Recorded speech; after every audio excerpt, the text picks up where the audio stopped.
மகாராஷ்டிரா, உத்தரப்பிரதேசம் உள்ளிட்ட வட மாநிலங்களில் பெய்து வரும் கனமழையால் பொதுமக்களின் இயல்பு வாழ்க்கை முடங்கியுள்ளது. மகாராஷ்டிரா மாநிலத்தில் புனே, தானே, பல்கார், நாக்பூர் உள்ளிட்ட மாவட்டங்களில் கனமழை பெய்தது. குறிப்பாக நாக்பூரில் கொட்டி தீர்த்த மழையால் சாலைகளை வெள்ளம் சூழ்ந்தது. இதனால் வாகன ஓட்டிகள் கடும் அவதிக்கு ஆளாகினர். மழையால் பாதிக்கப்பட்டுள்ள மக்களுக்கு உரிய உதவிகளை செய்ய மாவட்ட நிர்வாகத்திற்கு துணை முதலமைச்சர் தேவேந்திர பட்னாவிஸ் உத்தரவிட்டுள்ளார். கனமழையால் மும்பையில் அடுக்குமாடி குடியிருப்பின் பால்கனி இடிந்து விழுந்த விபத்தில் பெண் ஒருவர் உயிரிழந்தார். 13 பேர் காயமடைந்த நிலையில் சிகிச்சைக்காக மருத்துவமனையில் அனுமதிக்கப்பட்டனர்.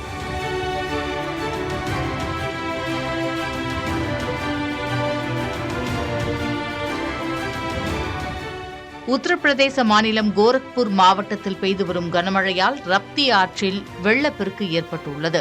ஆற்றில் அபாய எல்லையை தாண்டி தண்ணீர் செல்வதால் கரையோர மக்கள் பாதுகாப்பாக இருக்க அறிவுறுத்தப்பட்டுள்ளது.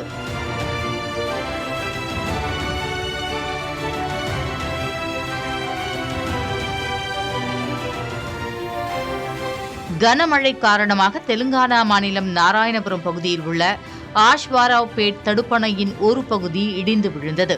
கிராமங்களுக்குள் தண்ணீர் புகுந்ததால் பொதுமக்களின் இயல்பு வாழ்க்கை பாதிக்கப்பட்டுள்ளது. கர்நாடக மாநிலம் உத்தர கன்னடாவில் கனமழையால் பயங்கர மண்சரிவு ஏற்பட்ட இடங்களில் மீட்பு மற்றும் நிவாரணப் பணிகள் தீவிரப்படுத்தப்பட்டுள்ளன. இதுவரை 7 பேரின் உடல்கள் மீட்கப்பட்டுள்ள நிலையில் காணாமல் போன 3 பேரை தேடும் பணி முடக்கிவிடப்பட்டுள்ளன. சிரூர் கிராமத்தில் மண்சரிவால் மூடப்பட்ட தேசிய நெடுஞ்சாலையில் பாறைகள், மண் அகற்றும் பணிகள் தீவிரமாக நடைபெற்று வருகிறது.